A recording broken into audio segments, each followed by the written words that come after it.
ហើយជាបន្តបងប្អូនណាដែលមានសំណួរសូមអញ្ជើញខាត់ឡើងមកខាងលើហើយសាកសួរសំណួរតែម្ដងសូមក្រុមជំរាបសួរដល់លោកគ្រូហើយសូមក្រុមជំរាបសួរដល់លោកបងហើយក្រុមជំរាបសួរដល់បងប្អូនទាំងអស់ដែលមានវត្តមាននៅទីនេះខ្ញុំបាទឈ្មោះហងវិសាល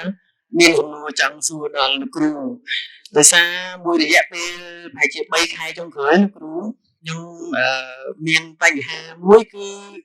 បញ្ហាជំងឺភ្លេចភ្លាំងច្រើនគ្រូហ្នឹងហើយគាត់ថាការនៅកំឡោះហ្នឹងដូចជាអត់មានជំងឺហ្នឹងទេតែឥឡូវនេះដោយសារតែយើងអាយុច្រើនមួយក៏គិតច្រើនមានជំងឺអស់ហ្នឹងកើតឡើងហើយបញ្ហាហ្នឹងវាមិនមានជាយូរមកហើយទេគឺរយៈពេល3ខែចុងក្រោយហ្នឹងអញ្ចឹងខ្ញុំចង់សួរឲ្យលោកគ្រូជួយបកស្រាយថាតើជំងឺរបស់ខ្ញុំហ្នឹងគួរតែទៅពិភាក្សាជាមួយនឹងខាងមន្ទីរពេទ្យឬមួយក៏មានវិធីផ្សេងដូចជាញ៉ាំអាហាររូបត្ថម្ភដើម្បីជំនួយដល់សុខភាពដើម្បីកុំឲ្យមានជំងឺនឹងកើតឡើងទៀតគ្រូមានសំណួរតែប៉ុណ្្នឹងឯងលោកគ្រូអរគុណច្រើនអរគុណច្រើនជំងឺភ្លេចភ្លាំងច្រើននេះវាច្រើនបើសិនជាទៅមក3ខែទេយើងត្រូវសួរថាគេភ្លេចភ្លាំងគេលក់ស្ងប់អត់មិនមានមើលឲ្យអត់យល់សពអត់មិនមានហ្នឹងសួរទៀតតើមាននំញឹកអត់មិនមានសួរទៀតមានថាដូចញ៉ាំអីបាត់បង់ឆ្ងាញ់អីអត់ណាដូចថាប្រែប្រួលអត់មិនមានសួរទៀតអញ្ចឹងមានអាសាឈឺក្បាលឬក៏អីអត់រយជើងកអីអត់មិនមានសួរទៀតអញ្ចឹងណាហើយបើមានបន្តទៀតហ្នឹងពីច្រើនគឺយើងធ្លាប់ឆ្លងកាត់រឿងអីមួយស្លុនធ្លាប់ឆ្លងកាត់រឿងអីមួយបញ្ហាមិនថាបញ្ហារឿងការងារបញ្ហានឹងបញ្ហាគ្រួសារមានបញ្ហាមួយដែលយើងដោះស្រាយអត់ទាន់លះអញ្ចឹងវាធ្វើឲ្យយើងនៅក្នុងចិត្តនេះគិតនឹងងុំហ្នឹងអាងុំហ្នឹងវាអត់ទៅវាទៅធ្វើឲ្យយើងមានការបញ្ហាផ្លូវចិត្តវាអាចជា depression ហ្នឹងជាច្រើនមុខសញ្ញាវាខ្យល់អត់សូវចេញគិតច្រើននោមញឹកបាយអត់ឆ្ងាញ់ហើយមើលគេអត់ស្ងប់គេទៅយល់សពអីចឹងណាបាទហើយងើបឡើងអស់កម្លាំងនឹងពីច្រើនអាហ្នឹងហើយបើអត់ទេគាត់ថាអត់ទេខ្ញុំគាត់ថាភ្លេចយ៉ាងច្រើនជួនកាលវាកំសោយពេលវេលាម្ដងម្យាមដែលយើងជួនកាលយើងហត់ពេកយើងគិតច្រើនពេកយើងពិបាកពេកក្នុងការងារជ្រុលជ្រែកពេកអាហ្នឹងគេហៅកំសោយម្ដងម្យាម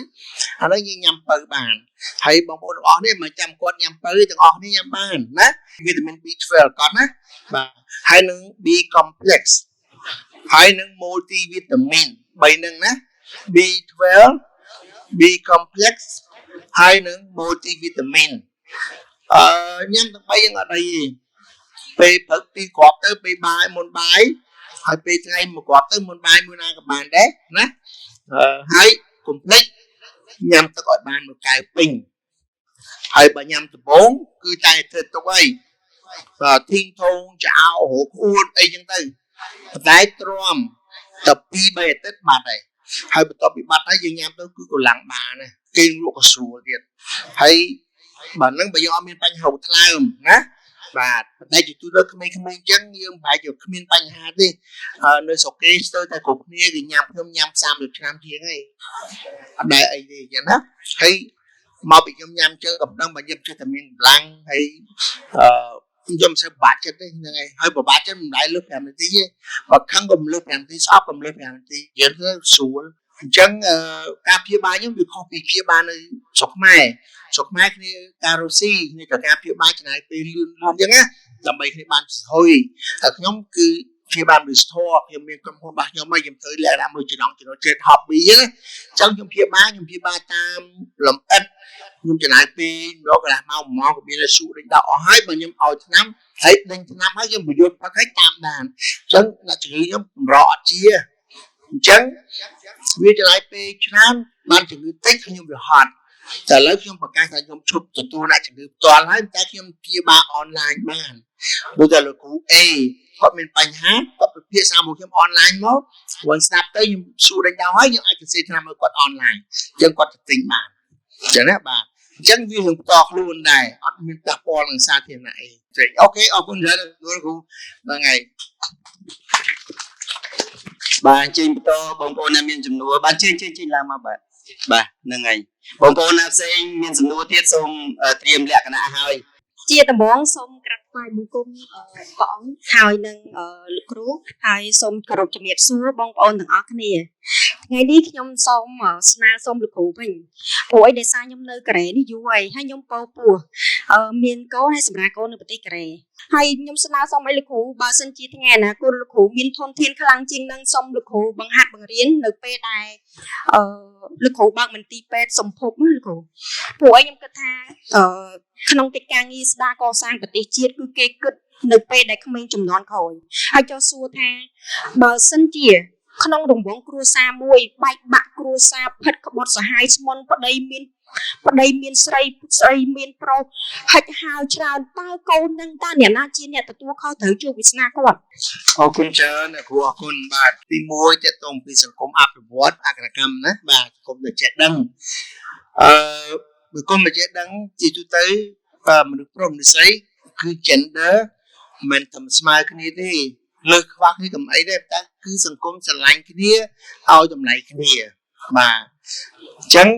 នៅស្រុកគេមិនស្អីទៅមកមិនប្រលានចានតែផ្ទុយវិញស្រុកគេមិនប្រសោចិត្តធ្វើម្ហូបវិញអញ្ចឹងណាមិនស្អីលាងចានហើយគេទៅផ្សារមួយគ្នាដើម្បីសុបាយបានដើរនេះអញ្ចឹងទៅអានឹងមួយទី2ពេលទៅពេទ្យគេទៅជាមួយគ្នាមិនដែលប៉ុនទៅឯងទេហើយគេបញ្យល់មកអញ្ចឹងគេដឹងពីការមិនហើយទៅពេលយប់គឺដូរកថាដូរខោអីគឺមនុស្សប្រុសអ្នកដូរហើយយើងទៅណាមកណាយើងឃើញមកពីអាមេរិកមកម្ដងមានតែប្តីឯងអ្នកពោកូនបញ្ចុះទៅដោះគោដូរកតោអញ្ចឹងណាកម្រវិស័យហើយជាវប្បធម៌គេនិយាយថាឲ្យស្រឡាញ់កូនស្រឡាញ់បង្ហាញឲ្យពិតប្រាកដហើយបើជួយគ្នាទៅវិញអានឹងហៅទៅជួយអញ្ចឹងយើងកម្រឃើញវិស័យអ្នកពោកូនមកពីអាមេរិកមកប្រទេសអូស្ត្រាលីមានតែប្រុសៗឯងដូរពោកូនដូរខោហើយនឹងដោះគោអញ្ចឹងដូច្នេះវាធ្វើឲ្យកូននឹងគ្រួសារនឹងពេញលេញសក្តីស្រឡាញ់ពេញលក្ខណៈហើយការថែទាំកូនហ្នឹងក៏វាអស្ចារ្យអញ្ចឹងពេលទៅប្រទេសសុខភាព